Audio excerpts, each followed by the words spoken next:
Good evening, I'm Ian Hannamansing. Sunny skies, green grass, and thousands of people. A big gathering in a Toronto park causes anger and frustration. We just can't have that right now. It's just too many people, too close. Ontario's reopening woes as Montreal gets set to further ease restrictions. Nova Scotia brings Jennifer Casey home. Reflections from those who knew her.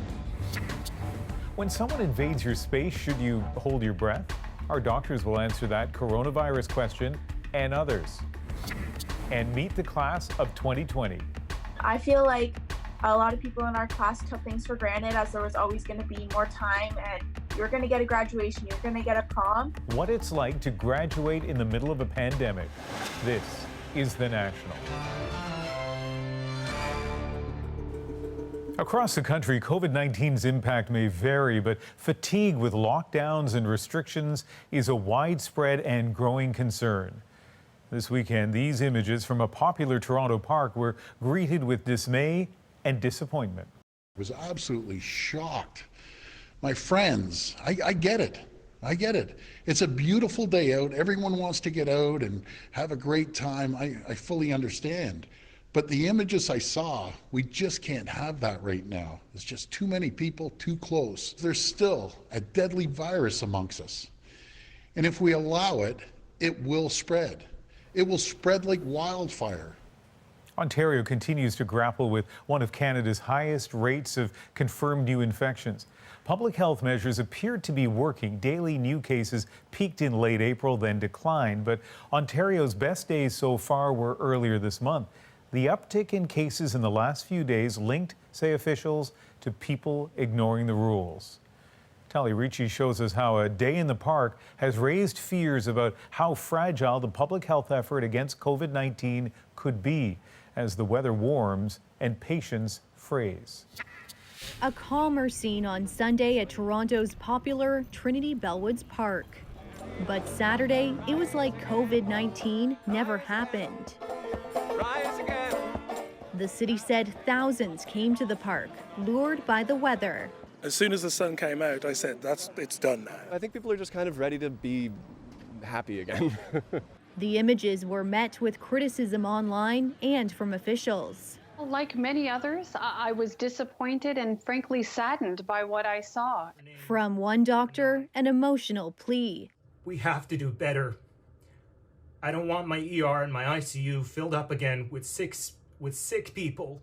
The city told people to enjoy parks, but not like this. You can meet friends at the park, but yes, please stay 2 meters apart. That is the requirement. The city says 14 tickets were handed out yesterday across all Toronto parks, saying while enforcement was present, there were thousands of people here and it wasn't realistic to ticket everyone.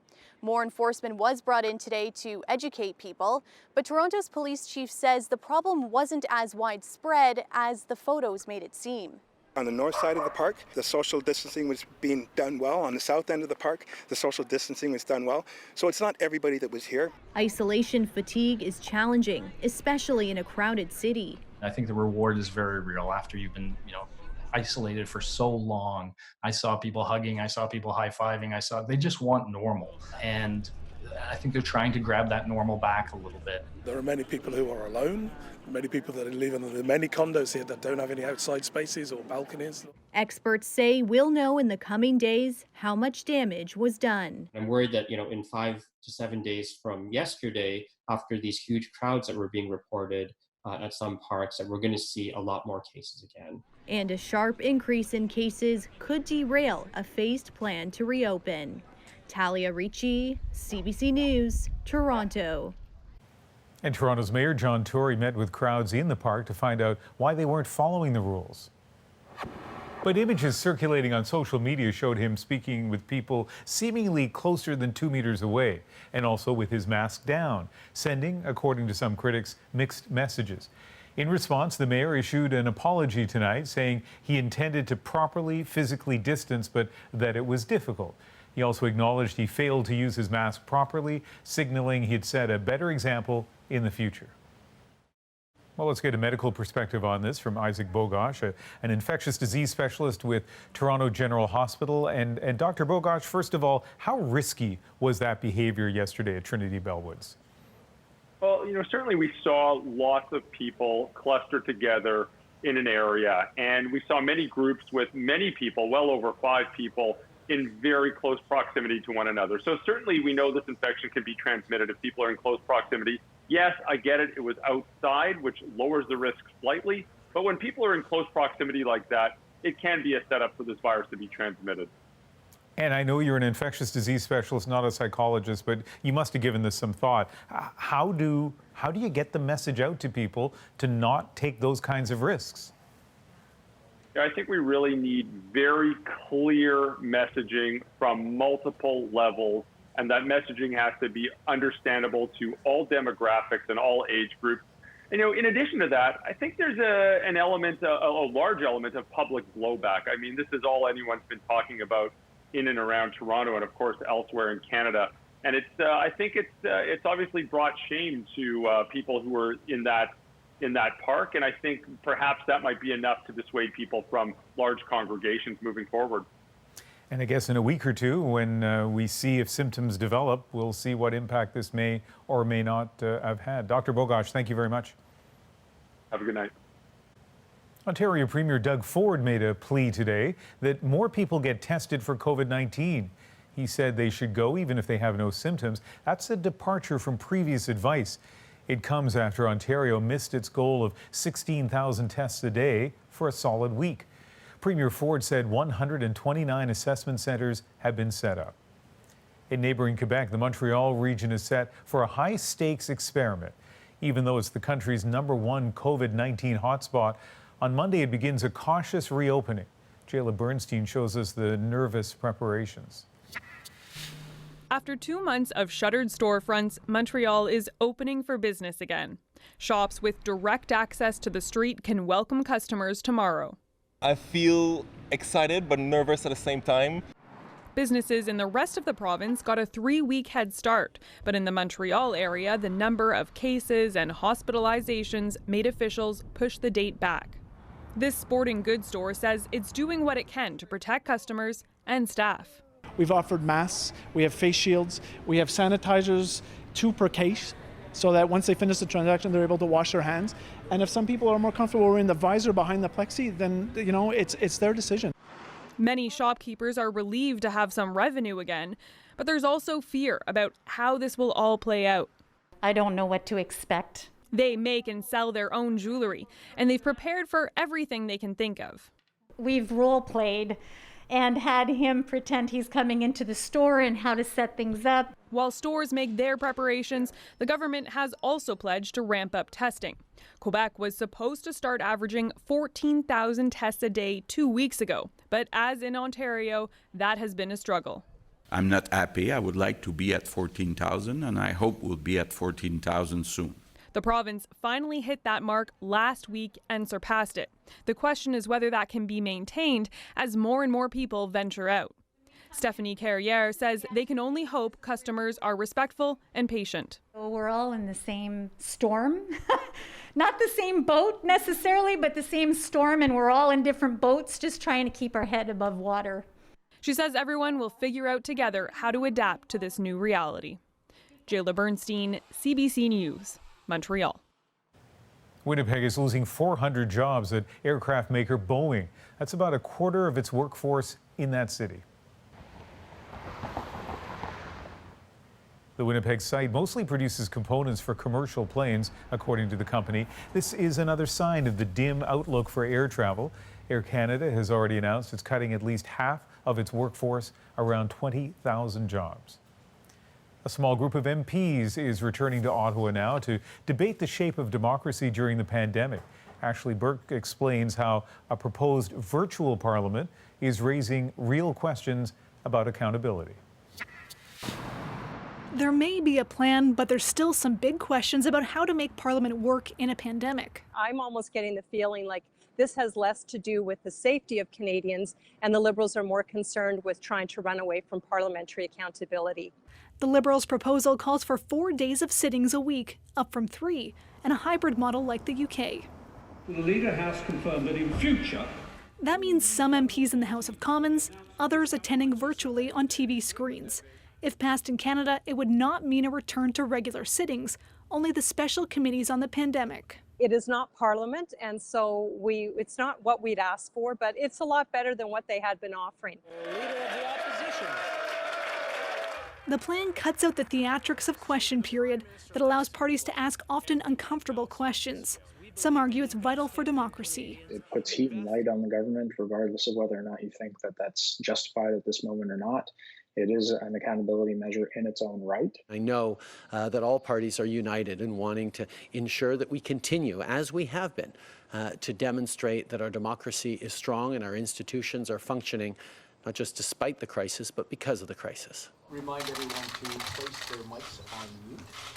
The biggest hurdle now is the technology, including finding a way for MPs to vote online before it can go back to regular sittings. For the security, we have to make sure that a hacker can't come in and try to impersonate any member of parliament and cast their vote on behalf of that member of parliament.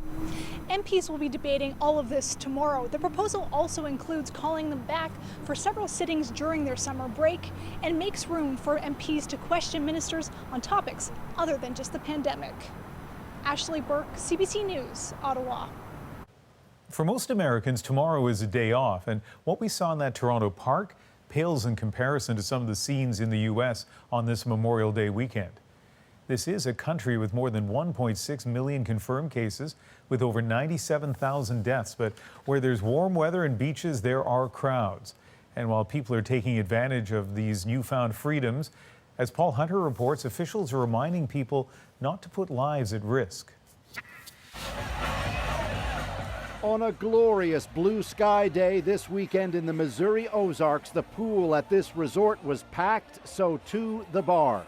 No physical distancing here and not a mask in sight. Meanwhile, in Florida, our units, county units, let's just go ahead and shut down all eastbound on the bridges. a police helicopter hovered over a crowd. Again, no masks. 2 Beach 75. It looks like that white car, there's two people out the sunroof throwing money. They're clearly throwing cash at the crowd.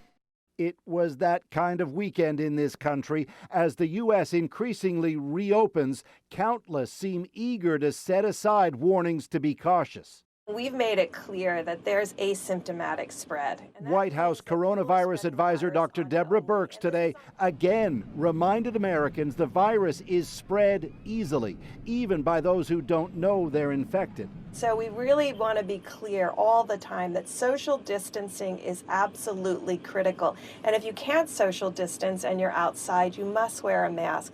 The stakes underlined today by the New York Times with a stark front page marking a looming, grim U.S. death count, along with name after name after name of the already dead. The risk that the desire to get back out there may lead to a fresh COVID spike, and that desire is strong. At this North Carolina Speedway, we are out here because we are tired of being stuck in the house. I'm not afraid of this virus one bit. Still, from some came concerns of a kind. I'll definitely be going back and getting my COVID test. I got one right before we got here, and it was negative, and I'll be driving first in line when we're back on Tuesday to get another one. She'd kept with her family, she said, but the crowd was in the thousands. Paul Hunter, CBC News, Washington. It has been an emotional night in Nova Scotia. The body of Captain Jen Casey was returned to her home province 1 week after she died in the crash of a Canadian Forces Snowbird jet. Kayla Hounsell shows us the very personal tribute that wound through the streets of Halifax. Carried by her teammates, the Canadian Forces Snowbirds, Captain Jennifer Casey is finally home. 431 spotters, to your fallen comrades. A final salute for their public affairs officer as her family said goodbye. Among them, Casey's friend, Megan Groff. To be asked to be a part of today has been an extreme honor. Groff and Casey became fast friends working at a local radio station. It's where Casey, a former journalist, honed her skills as a storyteller. Her former colleagues now faced with telling her story. It's just been back to back to back to back to back tragedy over the course of a month, and it's just been nonstop, and that takes its toll to begin with, let alone when you finally see your friend's face and name on the national news. It's been very difficult. Nova Scotians lined the route as a motorcade wound its way through the streets of Halifax. We just want the family to know, I hope they see us, and that we respect the service she gave and the price she paid.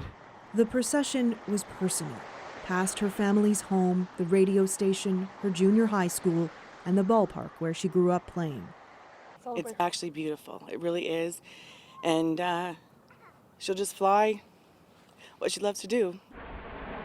Casey died during Operation Inspiration, a snowbird's mission to lift spirits during the COVID-19 pandemic.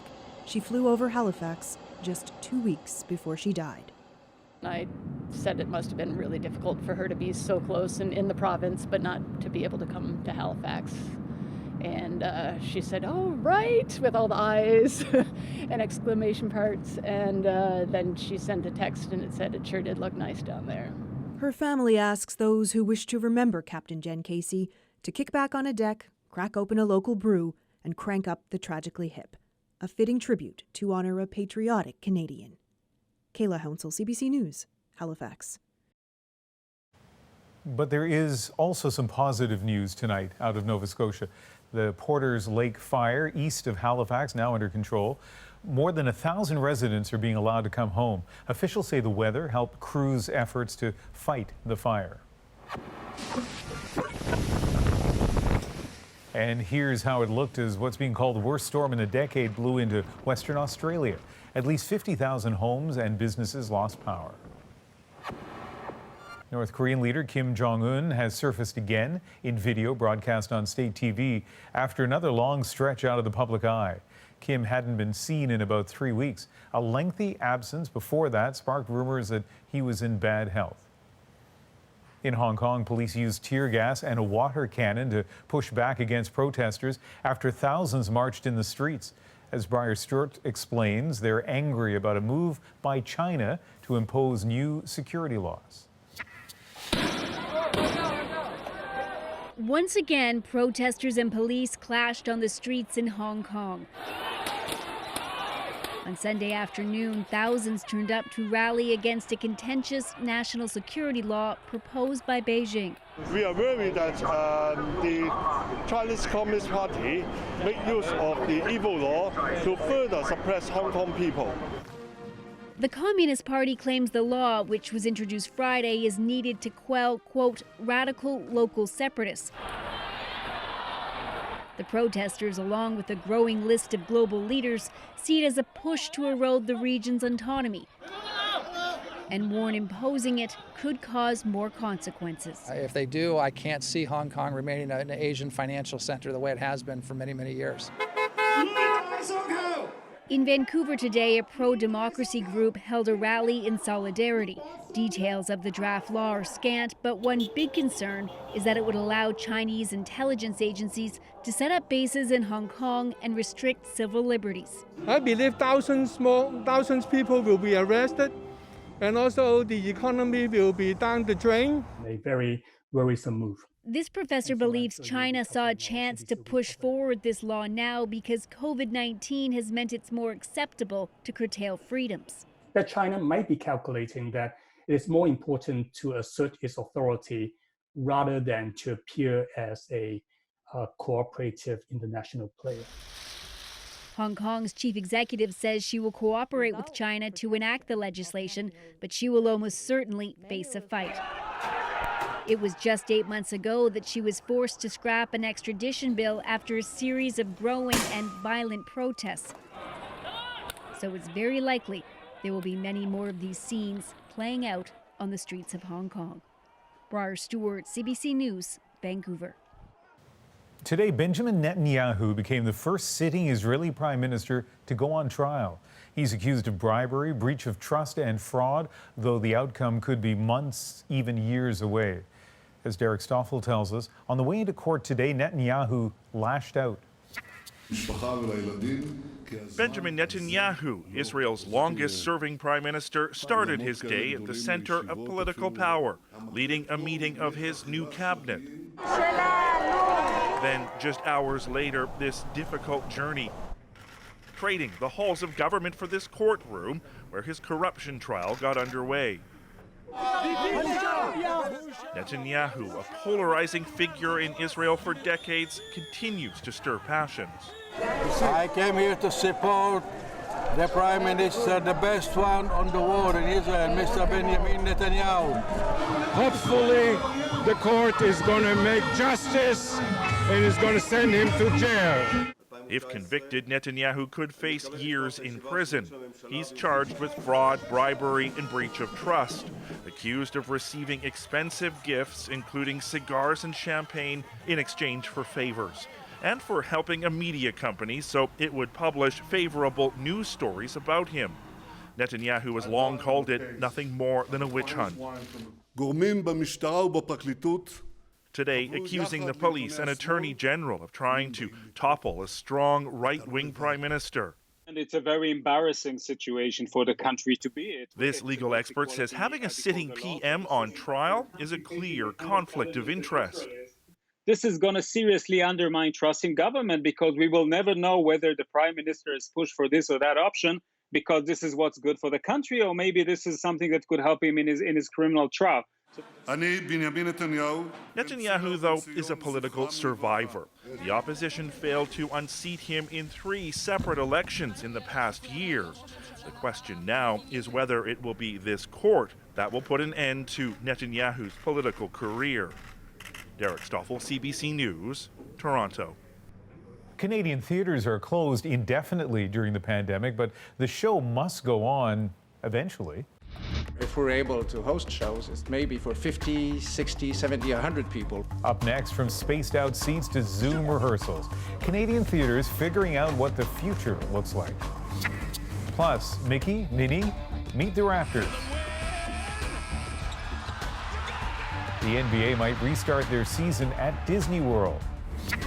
And wisdom from the class of 2020. Don't take things for granted. You don't know when it can get taken away from you. I speak to 3 inspiring young people about how they're navigating a big change during historic times. We're back after the break.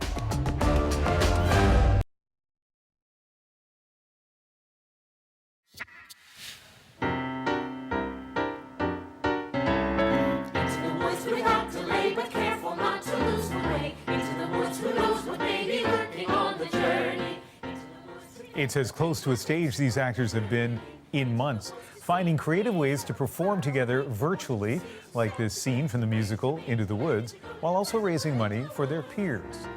The COVID-19 pandemic has forced theaters across the country to close their doors indefinitely, and the road ahead remains uncertain. Deanna Sumanak-Johnson looks at how the show can go on. The upcoming fall season for the small but critically acclaimed Coal Mine Theatre was going to be its most ambitious one yet. You can see how intimate this place is.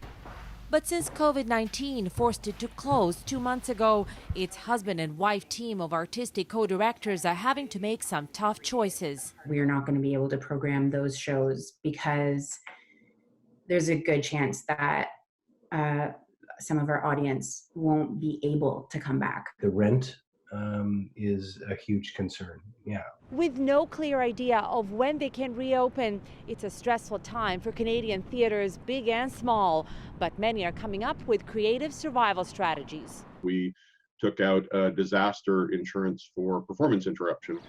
Thanks to that insurance, which does cover pandemics, the Shaw Festival has been able to keep 300 of its cast and crew on the payroll for the past 2 months, rehearsing on Zoom. I hope the journey from town hasn't tired you.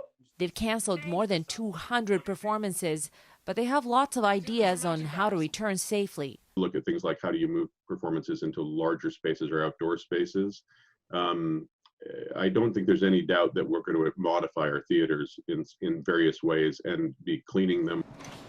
Maintaining physical distancing between audience members is top of mind for all theater companies, like Quebec City's Le Diamant. It's a 600-seat venue, theater, But we think probably in September, if we're able to host shows, it's maybe for 50, 60, 70, 100 people. Scaling down is also something the coal mine theater directors are considering. We can do a smaller show with a smaller house and do a longer run. It won't be easy. The small company needs a packed house just to pay the bills, but a necessary step as theaters ponder their uncertain next act. Deanna Sumanak-Johnson, CBC News, Toronto.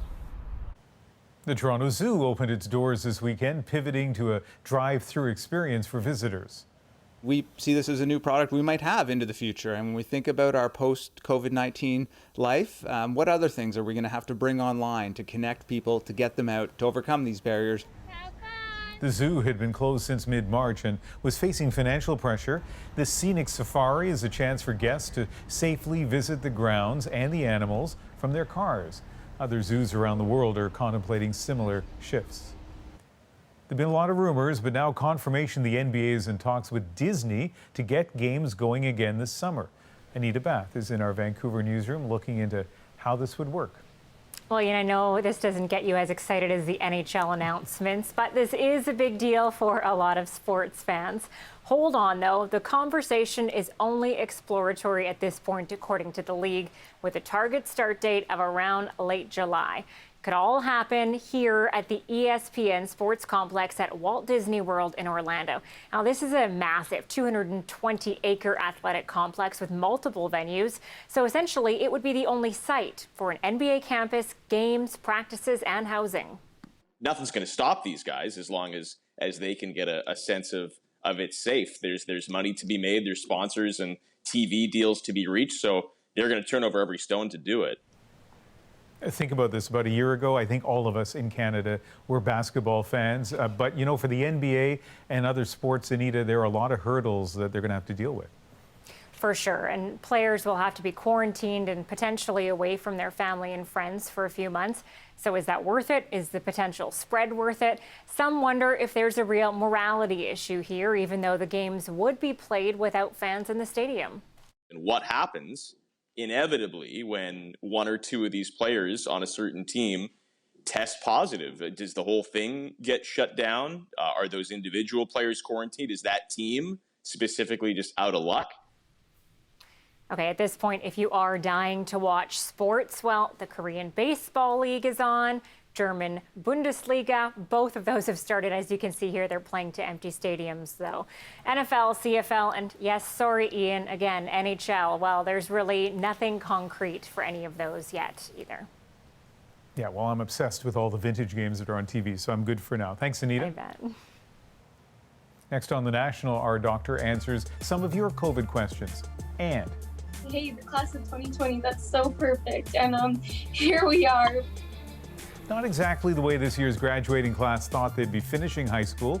Still ahead, my conversation with 3 inspiring young grads and their messages to others. But first, across Canada, Muslims found new ways to mark the end of Ramadan today. With most mosques still closed, Eid celebrations were moved online or to drive-through services like this one in Ottawa. Allahu Akbar. Communities coming together at a safe distance from PEI to Edmonton and, of course, virtually, sharing food thanks to curbside pickups and organizing deliveries for the more vulnerable. Although it's like contactless, at least they can get that kind of sense of community and see their neighbors, care for people throughout this pandemic. A sense of togetherness even felt on a popular video game. The pandemic once again forcing the faithful to break with tradition and to create new ones.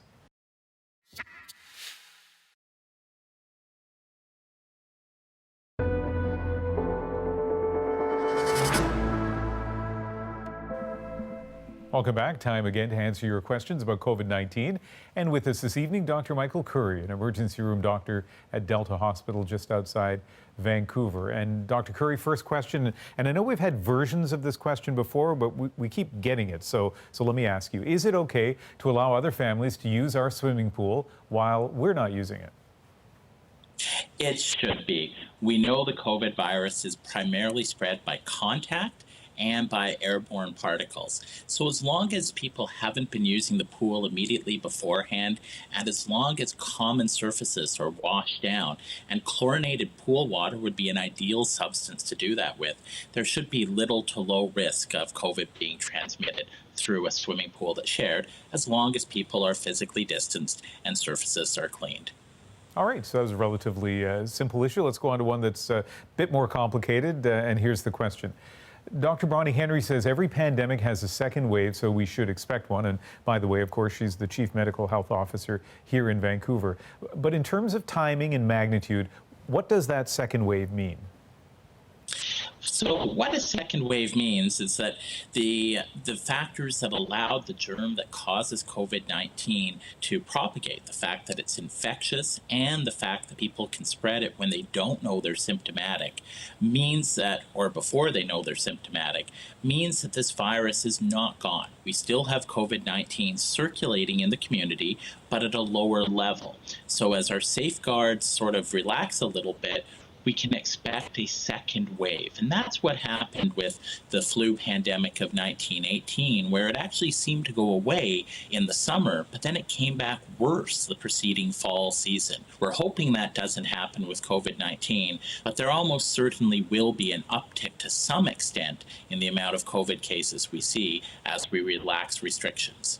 So just to clarify, I know that certainly in Toronto this weekend, but even in Vancouver, there's talk about how slow reopening or people getting together in parks, that sort of thing, could lead to an increase in the number of known infections. But in terms of a second wave, you're talking about something bigger and further in the future. That's right. So there will be an uptick as things go up, but what we're trying to do is trying to control the rate of opening so this uptick becomes a manageable uptick and it doesn't become a second wave where we end up with our healthcare resources being overwhelmed. Okay, we have time for a quick answer on this third question. When someone invades your space as you move, would it be helpful to hold your breath? You know, it might be marginally beneficial, but unless somebody's breathing right in your face or speaking moistly right at you, that's unlikely to spread the virus. It's really the common touch and common surfaces. So washing your hands is probably the best thing you can do. Although if you really want to hold your breath, if somebody comes within 2 meters of you, it probably won't hurt. Full disclosure, I was smiling during that question because I sometimes do hold my breath when I feel somebody is too close. Anyway, Dr. Michael Curry. I do as well, Ian. Always nice talking to you. Thanks. Thank you, Ian. And of course, we're asking your questions about COVID-19 each night, and you can send those to us, messaging us directly on Instagram at CBC The National, or send us an email, covid@cbc.ca. And to clarify, Dr. Henry, of course, the Provincial Medical Health Officer. There are many day-to-day concerns when it comes to navigating the world with COVID-19, but of course, it's important to keep in mind the human toll. More than 6,500 lives lost to the virus in Canada alone. And CBC News is telling their stories. We call the project Lives Remembered. And tonight, Ruth and Eugene Goldman. My name's Mike Goldman, and I recently lost both my parents to COVID-19. My mother, Ruth, was 85, and my father, Eugene, was 88. They died 4 days apart. Dad was definitely the life of the party. If things were boring, Dad would do something. He was always trying to make us laugh. And Mom was such a beauty. She loved life. My parents met when they were in their 20s at a dance and would have been married for 65 years this year. Dad's secret to a long marriage was making your wife happy, really making sure that all of us understood how important it was to keep together as a family, to love one another, and to compromise whenever possible. One memory that makes me smile was my uncle has this bench. It's a model of a young man and a young woman kissing each other. I got my parents to sit beside them, and both of them kissed each other, and it was just so beautiful. I'll never forget that. My father went to the hospital first. About 2 days later, my mother had to be admitted. My father requested to move my mom into his room, and that night, my mom passed. I think that with the pain from COVID and the pain of losing my mom, within 4 days, he then passed. If I had both of my parents right in front of me, I would want to thank them for the love that they showed each other. I think the love that they showed each other helped all of us be better people to serve our families, but also to serve our communities, because that's what both my parents did.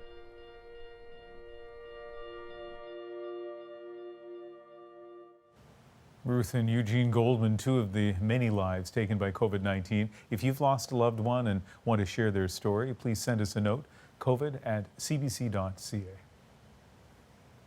Still ahead on The National, a salute to Canadian forces working in Quebec's long-term care homes. But first, when we come back, my conversation with members of the class of 2020. Next.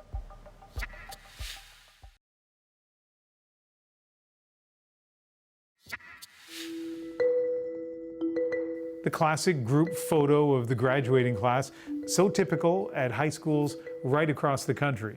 But there's nothing about this year which has been typical. This should be a busy time for grade 12 students getting ready for exams and graduation ceremony and prom, but not this year. It's probably more a time of uncertainty than excitement. We talked to 3 members of the high school graduating class of 2020. 3 different provinces, 3 different schools, but a very similar set of experiences. Logan Pipes is from Amherst, Nova Scotia. He's headed to Mount Allison University in nearby New Brunswick for mathematics later this year. Madison Francoeur is a competitive cheerleader in Snow Valley, that's near Barrie, Ontario. She's deciding which medical sciences program to attend. And Arshia Upal from Surrey, just outside Vancouver. She's a student council president and she's going to UBC in the fall. Bright futures, though perhaps hard to see through the fog of this pandemic. I guess my first question is, how are you guys feeling right now? Madison, let's start with you. So it's definitely disappointing to know that we're not going to get the graduation and prom that we've been looking forward to for our entire lives. I know, especially me, I've been looking forward to graduation and prom when we had like a kind of sneak peek of it in grade 8.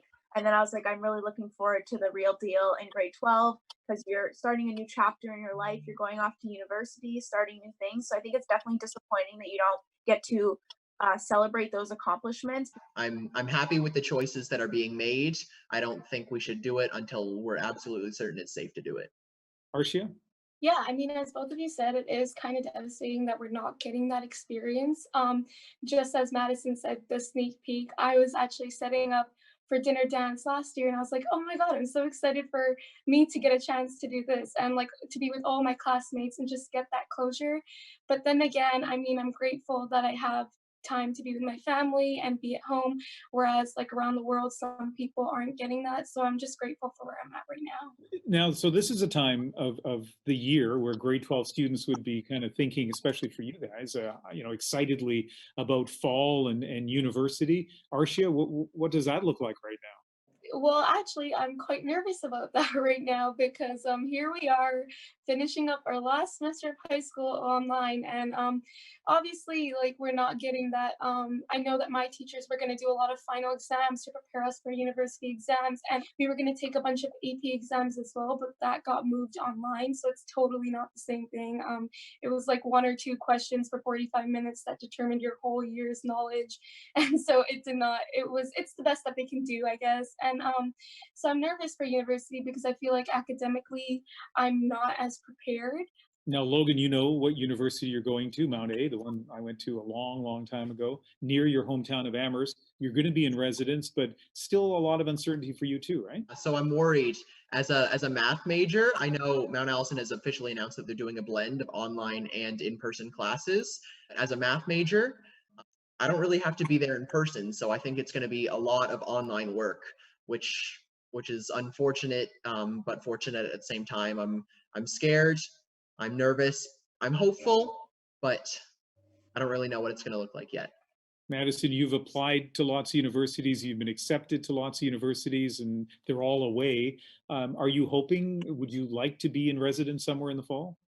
It's definitely like my dream to go and live in residence and get that first year experience, having a roommate, being with everyone on your floor and hanging out. Like, I just feel like everyone's told me about their first year experience and how they make new friends and everyone gets to know each other. And I just feel like we're not going to get that experience because a lot of universities that I've heard back from are saying that they're either going completely online or that they're going to do only 5 people on a floor, which I feel like really limits the amount of people you meet.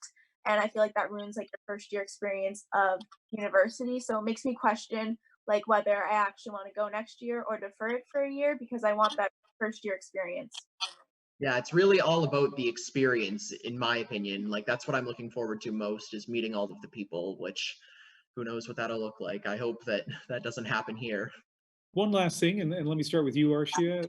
For those of us watching who aren't members of the class of 2020, what's your message to us? What's it been like to be a member of this year's graduating class? I mean, the class of 2020, when it first started off, I was super excited. Like just being part of student council as president and being part of all of these different clubs. And like our year was starting off really great. I mean, everyone kept saying, hey, the class of 2020, that's so perfect. And here we are. But I think one thing I tell everyone else who's still in high school and who's planning on graduating is just to live in the moment and really have experiences and to be able to balance your study and social life. I mean, I had troubles doing that, and I wish I did better with that because I kept putting off having fun until like June, and June never happened like in school. So it's kind of unfortunate. So just live in the moment, have fun, and be able to balance your work and social life. Madison? Yeah, I definitely agree with Arshia. I feel like a lot of people in our class took things for granted as there was always going to be more time and you're going to get a graduation, you're going to get a prom. So I would tell people to live in the moment as well because take everything in, like don't take things for granted. Even if you're in grade 9, live through every single moment because you don't know when it can get taken away from you all of a sudden. Like I know for us before we left for spring break, we were all like, oh, like see you in a week, like we're going to be back to school, we're going to have so much work, like, but then we're going to have prom, graduation, we're going to be so busy, but we never actually got to that point. Logan? Make sure we stick together. We're only going to get through this together. We've got to listen to each other. We've got to help each other out. I know that a lot of us are sticking together academically. Our teachers are being super helpful. We're sticking together as a class. I know a lot of us are talking in group chats, sending notes, helping tutor almost. Like, I'm really proud of us as a class that we've helped each other through it. Well, all 3 of you are so impressive. I know you're high achievers. I know you're feeling a little bit anxious, but I wish you the best of luck. And you know what? We're going to keep your Zoom addresses and maybe we can have this chat in a year's time. Thank you very much. Thank you. Yeah. It's been a pleasure. The moment is next, but first a tale of quarantine meets choir coming out of Nova Scotia. Hello, everyone, and welcome to our virtual spring concert. With in-person practice off limits, you might think the Annapolis Valley Honor Choir's final concert of the year was a no-go. Of course, you'd be wrong.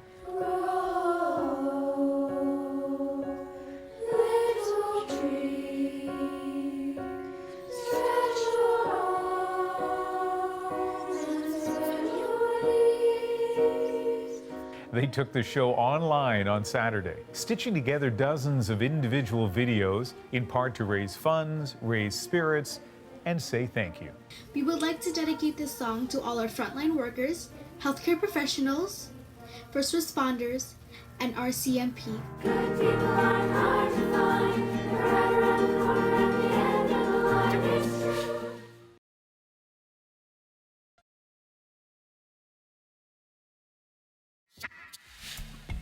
Theirs is a mission like none other. And this weekend, Canadian Forces members serving in long-term care homes in Quebec got a pretty one-of-a-kind thank you as well. They were saluted by veterans of the Van Duze Regiment for their work on the front lines of the fight against COVID-19. Tonight, that thanks is our moment. This was no subtle thank you. The Van Duze veterans, about 40 in total, arrived on motorcycles to 3 long-term care homes in Montreal.